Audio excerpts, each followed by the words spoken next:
Alkisah, ada sebuah kerajaan yang rakyatnya hidup tentram, damai, dan makmur. Kerajaan itu bernama Kerajaan Pengging. Di Kerajaan Pengging hiduplah seorang pangeran yang gagah berani dan sakti bernama Pangeran Bandung Bandawasa. Ia masyhur sebagai pangeran yang baik hati dan suka melindungi rakyatnya. Hingga pada suatu ketika, Pangeran Bandung Bandawasa harus berjuang melawan upaya penjajahan dari Kerajaan Baka yang ingin memperluas daerah kekuasaan. Pangeran Bandung Bandawasa berhasil mengalahkan pasukan Kerajaan Baka yang dipimpin oleh seorang raja raksasa bernama Prabu Baka. Setelah berhasil mengalahkan Prabu Baka, Pangeran Bandung Bandawasa mendatangi Kerajaan Baka. Sesampainya di istana Kerajaan Baka, Pangeran bertemu dengan putri cantik jelita mendiang Prabu Baka. Putri cantik jelita itu bernama Roro Jonggrang.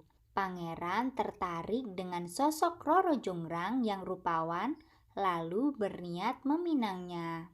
Roro Jonggrang berniat menolak pinangan Pangeran Bandung Bandawasa, tetapi ia tidak berani menolak pinangan sang pangeran. Kemudian Roro Jonggrang menyusun sebuah rencana tipu muslihat agar sang pangeran gagal meminangnya. Roro Jonggrang mengajukan syarat agar sang pangeran membuatkan satu sumur yang sangat dalam. Berkat kesaktiannya, tidak butuh waktu lama, sang pangeran berhasil membuat sumur yang sangat dalam. Roro Jonggrang lalu meminta agar sang pangeran masuk ke dalam sumur untuk memeriksa kedalaman sumur itu.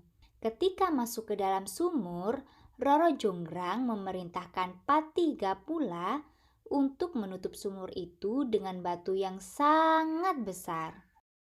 Tetapi sang pangeran berhasil keluar dari sumur dengan menghancurkan batu besar yang menutup permukaan sumur. Sang pangeran masih bisa bersabar meskipun hampir celaka akibat ditimbun batu besar saat masuk ke dalam sumur. Roro Jonggrang masih belum mau menerima pinangan sang pangeran. Kali ini Roro Jonggrang mengajukan syarat satu lagi agar sang pangeran membangun 1000 candi dalam waktu 1 malam. Jika berhasil membangun 1000 candi, Roro Jonggrang bersedia menjadi istri sang pangeran. Sang pangeran menyanggupinya. Berkat kesaktian serta bantuan pasukan jin, Pangeran Bandung Bandawasa berusaha membangun 1000 candi dalam waktu 1 malam. Hingga sampailah pada candi ke-999.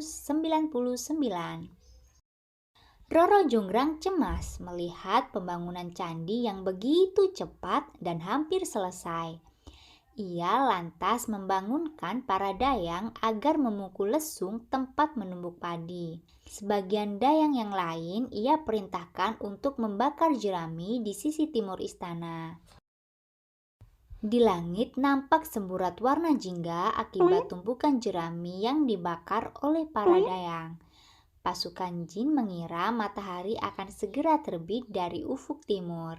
Mereka pun berhenti membangun candi, lalu bergegas meninggalkan pembangunan candi yang belum mencapai 1000. Pangeran Bandung Bandawasa sangat marah mengetahui tipu muslihat yang dilakukan oleh Roro Jonggrang.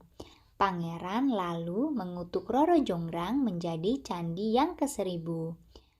Hikmah dari cerita ini adalah tipu muslihat yang dilakukan seseorang akan berakhir dengan celaka, karena tipu muslihat akan kalah oleh kejujuran dan jiwa kesatria.